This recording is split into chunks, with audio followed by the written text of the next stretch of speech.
to the Recovery Daily podcast. I'm your host, Rachel Abbasi. I'm a grateful recovering alcoholic and stroke survivor. Today is Plank Challenge day number 23, and I hope that you guys are strong and you're just so excited to keep going. If you are striving to do 3 minutes this month, you are at 140 seconds. 140 seconds for 3 minutes. And if you're striving to reach 5 minutes by the end of the month, you are at 180 seconds. So good luck with that today. So today's episode, I want to talk about leading by example. And I believe that this is really the best gift that we can give our kids. So I wanted to talk about that. And throughout all of this recovery stuff, I really keep wowing myself, honestly. Not to boast or brag, but there are so many lessons that I've been learning through all the trials of overcoming addiction, maintaining that sobriety when things get really tough, and now working through the pain and the disability and the disorders that resulted from my stroke. The transformation that I have been experiencing, it's not just for myself. It's a demonstration for those who are watching me, especially my kids. That's what I want. I want to get as much as I can out of my suffering.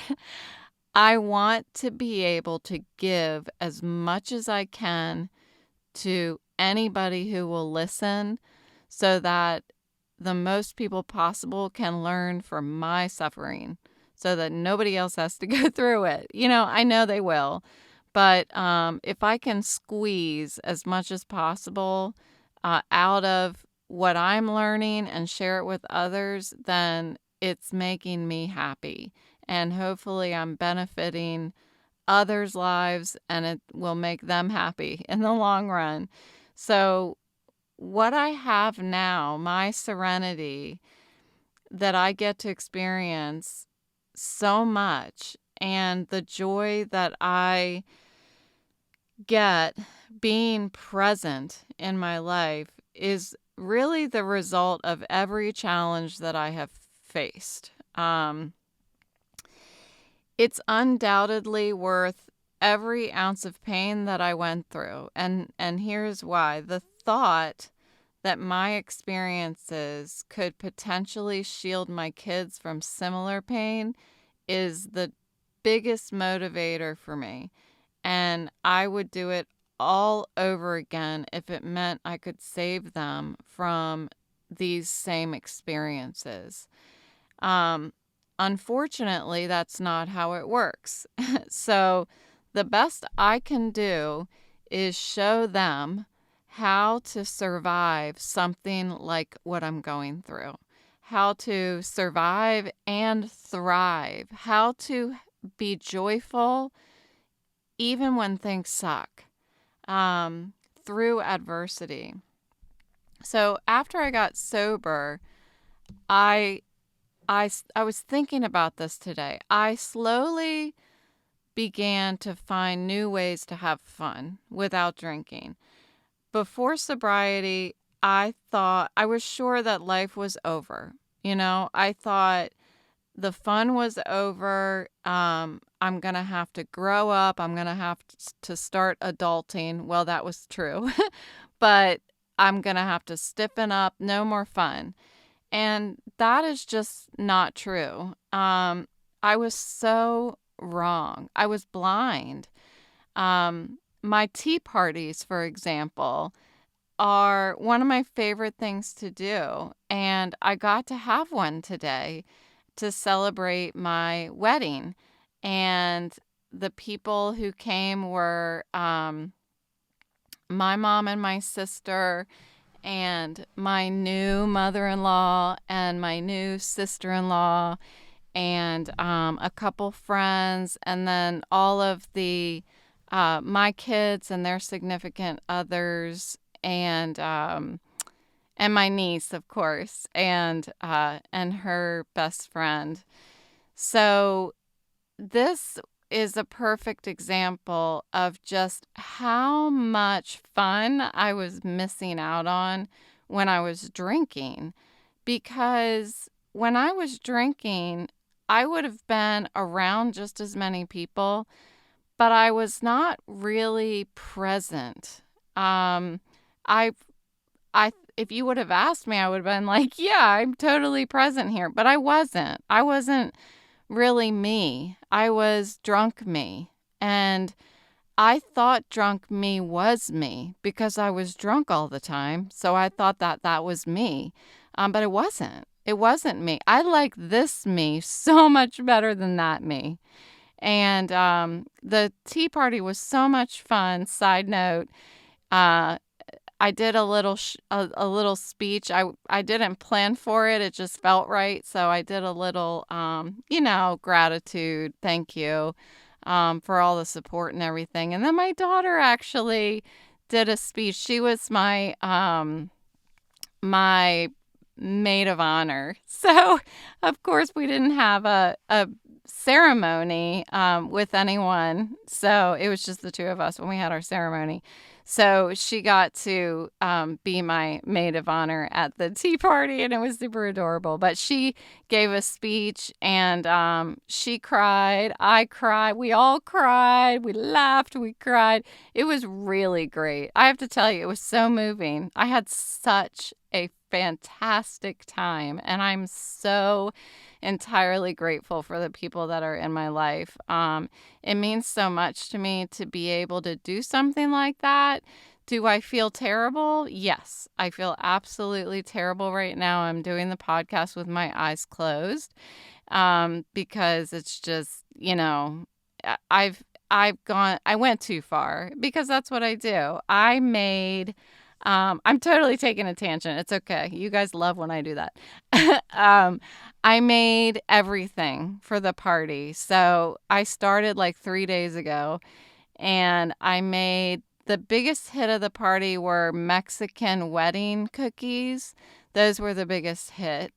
And I also made sugar cookies and snickerdoodles. I made a chickpea salad for finger sandwiches, and I made cucumber and cream cheese with dill and chives little finger sandwiches, and I made blueberry scones. So yes, I'm beat, and it's, I shouldn't have done all of that, but I wanted to.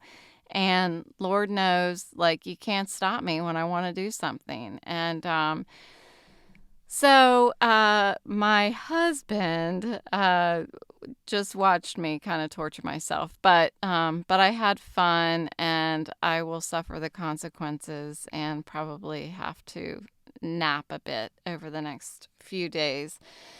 So really had fun, and it's just a perfect example of how much fun I can have sober now, and I'm so grateful that I can do that. So back to the episode at hand. So now I'm pushing myself even further. Once again, I'm again finding this parallel between my sobriety and my stroke recovery. And I recognize today that it's a similar situation again, where now I'm realizing that I can have fun doing things a different way without my eyes, right? So I talked about, I think I've mentioned, that by March 15th, I'll be turning over to voiceover 100% on my digital devices. And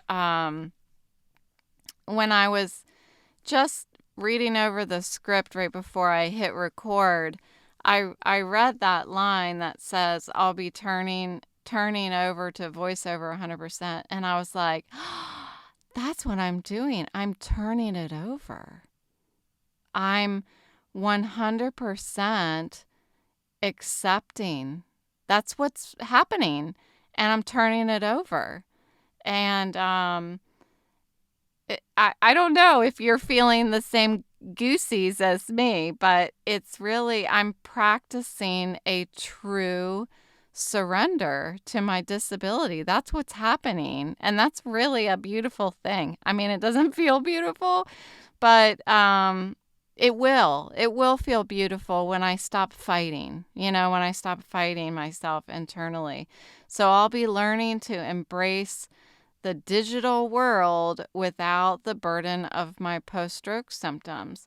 I'll be opening doors that I think I've never paid attention to, and having fun using my senses a little differently than I have throughout my life. I'll be relying on my ears to ingest information much more than I ever have. I've already been learning how to be a better listener because I don't have a choice, but I'll be trusting ingesting things audibly. And I think that that's one area that I got really frustrated about probably 6 months ago as I was starting to really use voiceover on my phone. I kept having the wrong, like showing up for my appointments on the wrong day and stuff like that. But I think that I was also dealing with another layer of cognitive dysfunction. Like all of that language and speech stuff was really heightened back then. And it seems like it's settled down a bit. So I'm just gonna, I'm not gonna give up. And I'm gonna take things slow. I'm gonna be patient. Just this morning, I logged on to my sobriety meeting using voiceover. So I didn't look at my phone at all. I was able to go to Zoom, find the meeting, join the meeting, add the passcode to enter the meeting, and then I listened to the meeting throughout the whole meeting, muting and unmuting myself with having a screen curtain, which means that my screen was black. So it's the second time I've done that, and I felt much more confident this time. The first time I did it was back like 6 months or so ago when I was feeling a little more frustrated and vulnerable and stuff like that. So not that I'm feeling terribly confident, but I'm getting there. Yeah, so I'm pretty proud of myself for doing that, and I'll just continue to do that. So here's the actual focus of the episode. I've gone on like 20 million tangents, and I'm going to go on another one real quick. My sister, so she was at the tea today, and she's been an avid lifetime listener, meaning she's been listening for 8 months. I think. I don't know, Sissy, if you've been listening for the whole 8 months or what, but I know that she's listening a lot right now. And what was I going to say? Oh, she said that she was driving in the car with my brother-in-law, and he said I think it was something like she knows how to talk, or she's a good talker or something like that. And I was like, I mean, I just keep running my mouth. I don't know. She said they were talking about whether I have it all word for word written out in front of me. And I don't. I don't have it word for word written out in front of me. I write just like a skeleton for myself, almost like a blog. I'll write out, but I don't read from the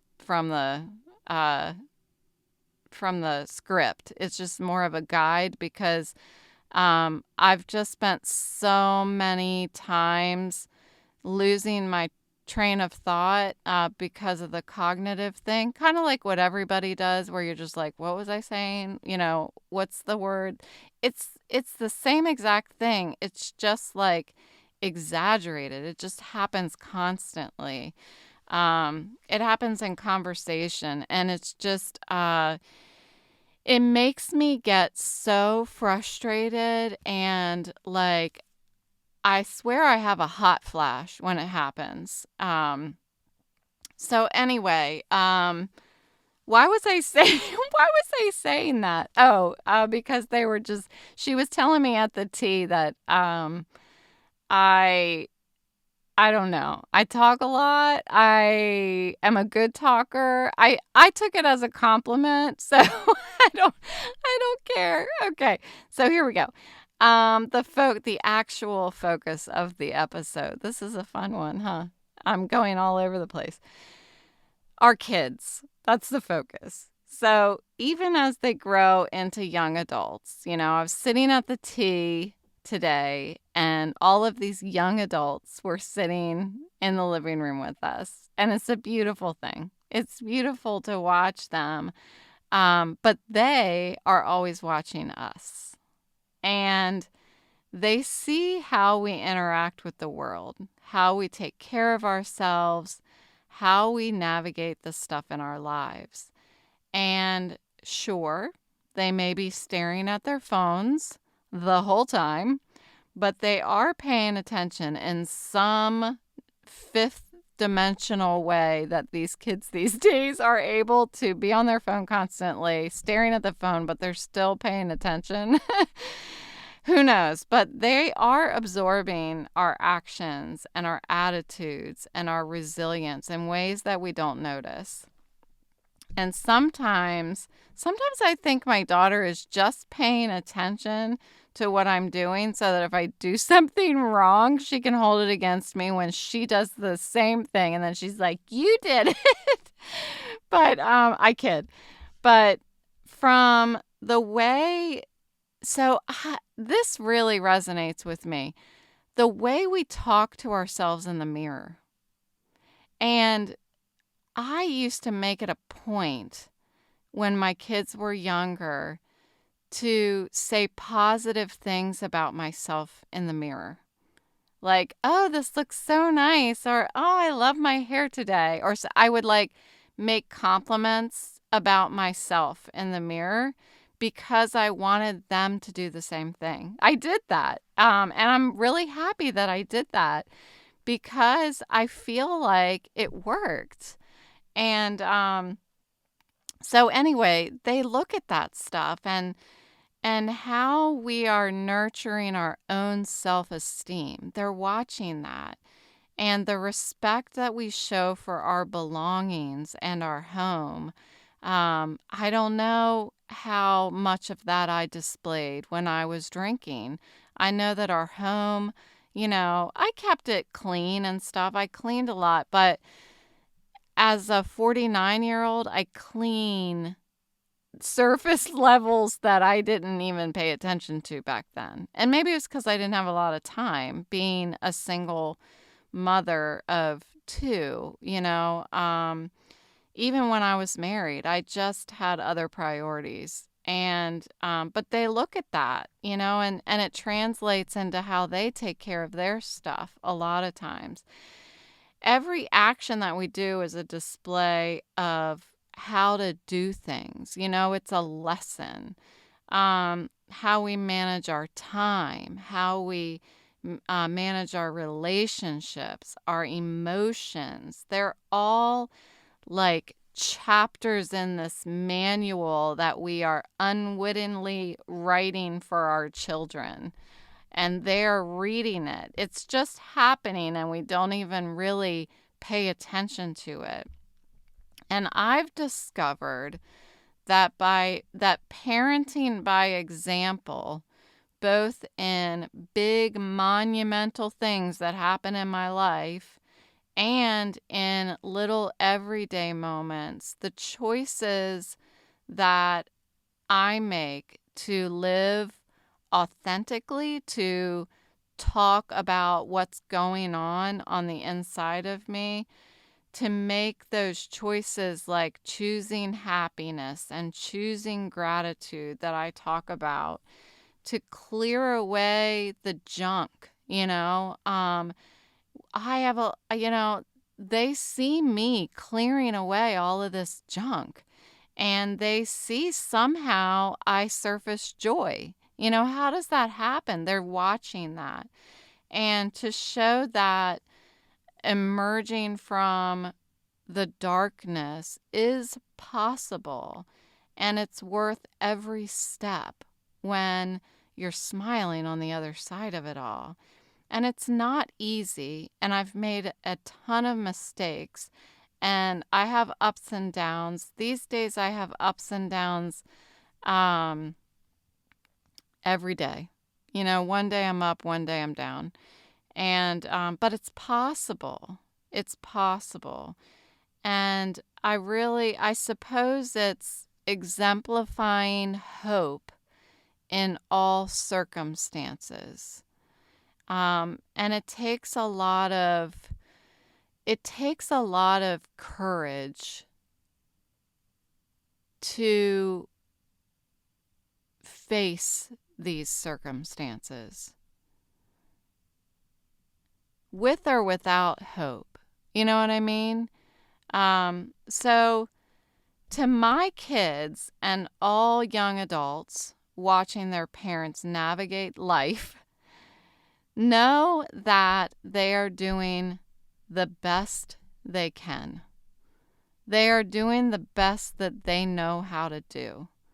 And I learned this lesson early in sobriety as I was facing all of my ugly stuff, all the stuff in my dark place that I talk about. I learned, people in my sobriety fellowship told me, my my addiction therapist told me, parents do the best they can. They do the best they know how with what they've been given throughout their lives. And they're acting on what they have learned in their life. As much as you may deny it, kiddos, our parents lived a whole entire lifetime before we came around and gained a lot of experience, a lot of strength, and a lot of hope to share with us. And I am the biggest culprit of this. I just didn't believe it or something when I was growing up. It's like I didn't believe that my mom lived a whole entire life before me. When I see my daughter doing the same thing to me, and I say my daughter because honestly, I haven't seen my son do this, but I had to learn things by doing them. I couldn't have my mom tell me, this is what happened to me when I was your age, and this is how I resolved it. I was not willing to hear that. I had to make the mistake on my own. And I'm not saying that my daughter's always making mistakes. I'm not saying any of that. But it seems like, I guess just because she's a female, that we talk about some of these things that, well, this is what happened to me, and this is how I resolved it, and take it or leave it, And a lot of times I believe that we leave it. And that's okay. I mean, it's okay. That's how I had to do things. Unfortunately, but fortunately, because I learned, it instilled things deeper in me when I learned it by doing it. So where was I? What was I talking about here? So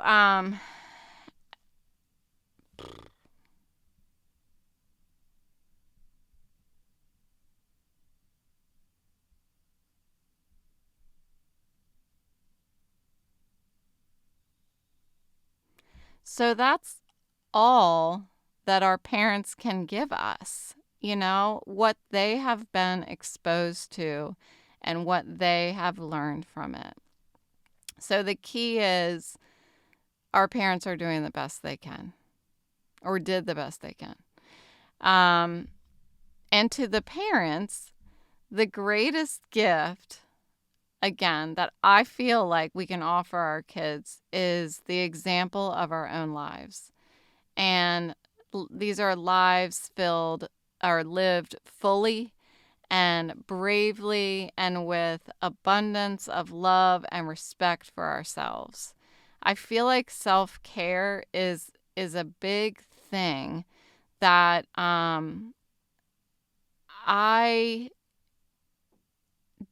yeah, I feel like I had that focus in our household about taking care of ourselves, but I mean, you guys know what I did. So I wasn't taking care of myself. I thought I was because I was blind. I was I talked to them about my anxiety because they experienced similar stuff. So we talked about it, but yet, as much as I thought that I was leading by example, I wasn't. I was doing everything wrong. I was drinking and taking my medication which wasn't going to work. And a lot of other stuff. I thought that I was leading by example. I thought that I was doing things that were going to be the best for my kids to see, and they just weren't, you know. But I did the best that I knew how. I was doing the best with what I was given, and I'm an alcoholic, and I was doing the best that I could as an alcoholic. And I'm not trying to give an excuse, but it's just what it is, you know? I hate saying this, but it is what it is. I hate that. I hate that saying. Um, so we spend so much time, I think, when our kids are young, teaching them, how to brush their teeth, how long to brush their teeth, how to make sure they wash all their parts in the shower. But remember that how we take care of our emotional and mental well-being takes a premier spot as they reach adulthood in how they watch us. And the best way that I have found to reach my kids, to show them how to take care of themselves, is by being the best version of me that I can be. And, I've already laid the foundation for them. I can't go back and change it. I can't. But what I can do is show them this is what I've faced, and this is how I handled it. And this is the joy that I have in my life right now. So tomorrow, I'm going to give a lot more examples. Tomorrow, I'm going to talk about how we lead by example. I want to talk about being transparent and educating kids by example rather than by lecturing. And I'm not trying to come off as I'm the best parent in the world. I'm just talking about what I've learned. That's what this whole podcast always is. This is what Rachel has learned in her life. And I want to talk about how I've learned from my kids how to parent them, and also going to quite a few psychiatrists, or not psychiatrists, therapists, about being transparent. Sometimes, especially in this stroke recovery lately, I went through this period, I guess it was the first year after my stroke, where I didn't want to talk about the pain that I was in to anyone, really. But I really didn't want to talk to the kids about it because I wanted to save them from being afraid that mom is in pain, or something's wrong with mom, or mom's not going to survive, or something like that. I was trying to save them. But what I learned is that I was showing them how to not talk about being in pain.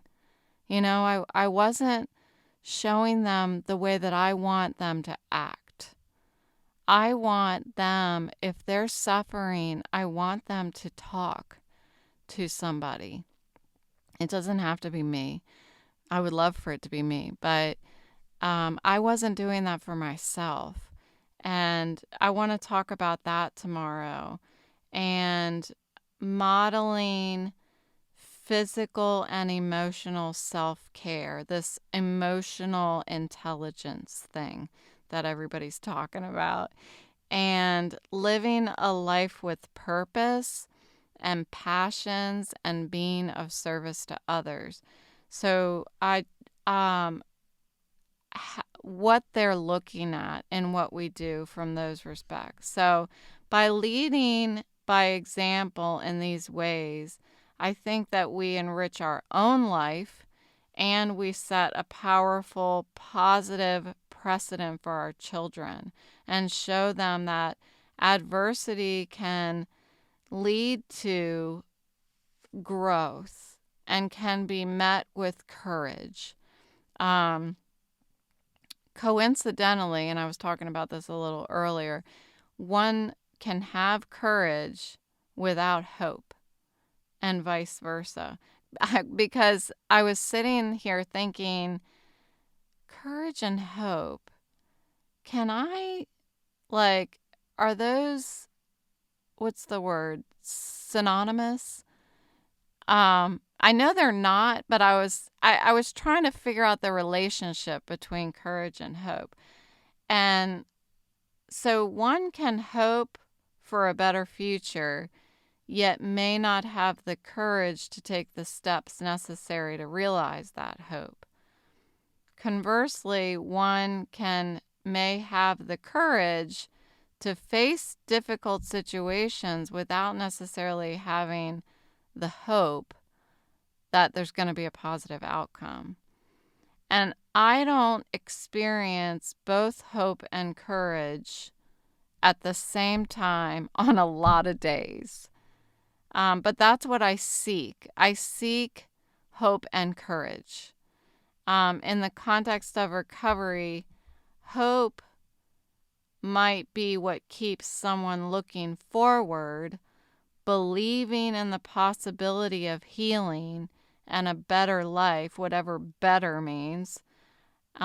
Courage is what enables a person to take each step towards recovery, to face pain, take the step even though it might hurt, and do the hard work required to change. If I can show my kids how together courage and hope propel me forward, then my hope is that they will use my story to elicit the same thing out of themselves.